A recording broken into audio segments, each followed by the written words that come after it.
গত 15 দিন আগে আমি ফেসবুকে একটা স্ট্যাটাস দিয়েছিলাম, শুধুমাত্র লিখেছিলাম যে আগামী 6 মাসের মধ্যে ডক্টর মোহাম্মদ ইউনূসকে 60% মানুষ তাকে ভালোবাসবে এবং তার গ্রহণযোগ্যতা বাড়বে। এই কথাটা বলার পরপর আমার ব্যক্তিগত অনেক বন্ধুবান্ধব ছিল, আত্মীয় স্বজন ছিল এবং আরও অন্যান্য যারা ফেসবুক বন্ধু ছিল, অনেকেই অনেক ধরনের মন্তব্য করেছিলেন।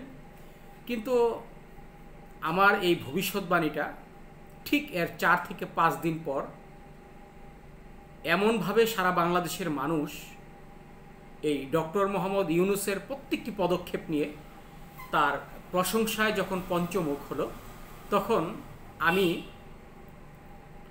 এই বিষয়টা খুব সুন্দরভাবে উপলব্ধি করছিলাম।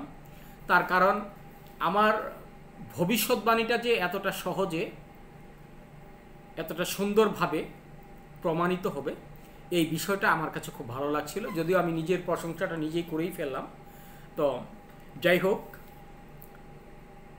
ডক্টর মোহাম্মদ ইউনূসের হাতে কোনো জাদু নেই। তার জাদু রয়েছে তার চিন্তা ভাবনায়, তার মস্তিষ্কে। ইন্ডিয়ান আপনার বিখ্যাত লেকচারার শিব খেরা তার একটি ইউ ক্যান উইন একটি পুস্তিকাতে তিনি লিখেছিলেন যে বিজয়ীরা ভিন্ন কিছু করেন না, একই কাজ ভিন্নভাবে করেন। আমি এই মুহূর্তে ডক্টর মোহাম্মদ ইউনূসকে আমি ভিন্ন কোনো কিছু মনে করছি না, ভিন্ন কোনো মানুষ মনে করছি না। তবে তার কাজগুলো, তার প্রত্যেকটা পদক্ষেপ, তার যে পররাষ্ট্রনীতি, তার যে রাজনৈতিক সক্ষমতা এবং দেশ পরিচালনার ক্ষেত্রে এই আইন শৃঙ্খলা বাহিনী থেকে শুরু করে সব কিছুতেই তার যে দক্ষতা রয়েছে, সেই বিষয়টার প্রশংসা না করে আমি আর পারছি না। তার কারণ আমি যদি মানুষ হই, আমি অফকোর্স একজন ভালো মানুষের প্রশংসা করব, আর মন্দদেরকে আমি ওইভাবেই রাখবো। তার কারণ আমি মন্দের বিষয়ে কোনো আলোচনা করতে চাচ্ছি না। আমি এই মুহূর্তে ডক্টর মোহাম্মদ ইউনূসকে পৃথিবীর অন্যতম শাসক মনে করছি, তবে তিনি শোষক নয়, এই কথাটা আমি বলে দিলাম। কারণ 86 বছর বয়সে কেউ রাষ্ট্রীয় ক্ষমতায় এসে শোষণ করার চিন্তা ভাবনা করবে না। আর কারণ তিনি পৃথিবীর মধ্যে অন্যতম একটা ব্যক্তি যার কোনো অর্থের অভাব নেই, প্রতিপত্তির অভাব নেই, সম্মানের অভাব নেই। তার কারণ তিনি গত কিছুদিন আগে বলেছিল যে আমরা পৃথিবীর কাছে যাব না, পৃথিবী আমাদের কাছে আসবে। তার প্রত্যেকটা উক্তি, প্রত্যেকটা আলোচনা বাঙালি মনে রাখবে। এই মুহূর্তে যদিও আমি আরেকটি কথা বলে রাখি, এই মুহূর্তে বিভিন্ন দলের বিভিন্ন মত থাকতে পারে, কিন্তু আমি যেমন 6 মাসের কথা বলেছিলাম গত একটি স্ট্যাটাসে, আজকে ভিডিওতে বলে দিলাম ডক্টর মোহাম্মদ ইউনূস আগামী 1 বছরের ভিতরে পৃথিবীর অন্যতম একটি রাষ্ট্র গঠন করবে বাংলাদেশকে। অর্থাৎ পৃথিবীর বিখ্যাত সিঙ্গাপুর, মালয়েশিয়া, এরকম যতগুলো কোয়ালিটিফুল রাষ্ট্র রয়েছে, যতগুলো আপনার স্বনামধন্য রাষ্ট্র রয়েছে, এরকম রাষ্ট্রের মতোই একটি রাষ্ট্র হবে আগামী বাংলাদেশ। যার কারণে আমাদেরকে শুধুমাত্র ধৈর্য সহকারে একটু অপেক্ষা করতে হবে। আমরা বাঙালি বলে কথা, আমাদের ধৈর্য অনেক কম। আমরা কাজের চেয়ে ব্যক্তিকে পছন্দ করি বেশি, আবার কাজের চেয়ে দলকে বেশি পছন্দ করি। আমরা অনেক সময় তওবা পড়ে রাজনীতি করি যে এই দল যাই কিছু করুক আমি তার পক্ষেই থাকবো। আসলে আজকে আমার এই ভিডিওতে আমি একটি কথা বলবো সবাইকে, ভাই, দেশের ঊর্ধ্বে কোনো রাজনৈতিক নেতা নয়, দেশের ঊর্ধ্বে কোনো দল নয়। তার কারণ একটি দেশ যখন উন্নয়ন হবে তখন আমি আপনি সবাই উন্নয়ন হব, উন্নতির সর্বশীর্ষে যে দাঁড়াবো। কিন্তু একটি দল যখন ক্ষমতায় এসে আরও কয়েকজনকে, বিরোধী দলের কাউকে কিংবা অন্যান্য দলের মানুষদেরকে যখন পায়ে আপনার পদদলিত করবে, তখন কিন্তু আর ভালো লাগবে না। যার কারণে ডক্টর মোহাম্মদ ইউনূসের হাতকে শক্তিশালী করতে পারলে আমি মনে করব ভবিষ্যতে আমাদের জন্য, এই দেশের জন্য মঙ্গল বয়ে আনবে। ডক্টর মোহাম্মদ ইউনূস এমন একজন ব্যক্তি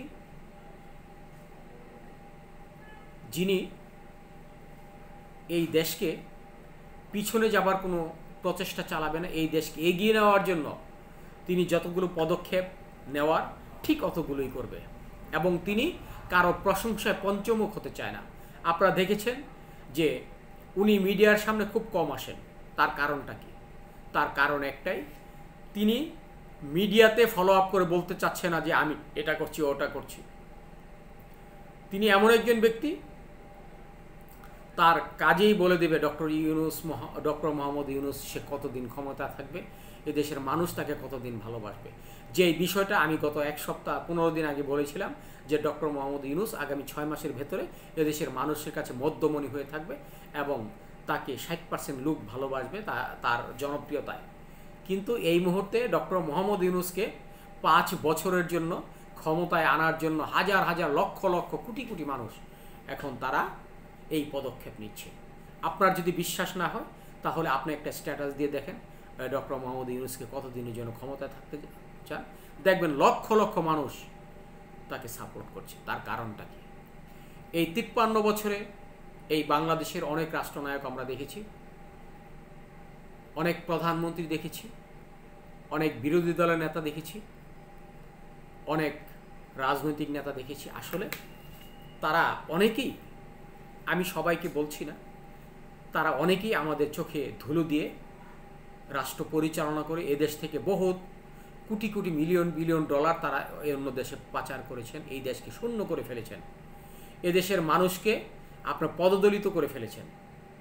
যার কারণে ভাই এই মুহূর্তে আমাদেরকে একটি কথা মনে রাখতে হবে, এই মুহূর্তে দল নয়, কোনো ব্যক্তি নয়, যে ভালো কাজ করবে আমরা তাকেই সাপোর্ট করব, যে এই দেশকে এগিয়ে নেওয়ার জন্য কর্মপ্রচেষ্টা চালাবে আমরা তাকেই সাপোর্ট করব, যেই ব্যক্তিটি এই দেশের মানুষের জন্য ভাববে আমরা তাকেই সাপোর্ট করব, যে ব্যক্তিটি এদেশের অর্থনীতিকে চাঙ্গা করবে, এদেশের হাজারো লক্ষ এই বেকারকে আপনার চাকরি থেকে শুরু করে ব্যবসা বাণিজ্য সব কিছুর পথ দেখাবে, আমরা তাকে সাপোর্ট করব। আমরা কোনো দলের চামচামি করব না, আমরা কোনো দলকে তেলবাজি করব না। আসুন ভাই আমরা সবাই মিলে এই প্রতিজ্ঞাই করি যে যে ভালো তাকে আমরা ভালো বলবো, খারাপকে আমরা খারাপই বলবো। আর যদি খারাপ না বলতে পারেন তাহলে চুপ থাকবেন, কোনো প্রয়োজন নেই। যে যেই কাজ করবে তার প্রতিফলন সে পাবে। ধন্যবাদ সবাইকে, ভালো থাকবেন, সুস্থ থাকবেন, নিরাপদে থাকবেন।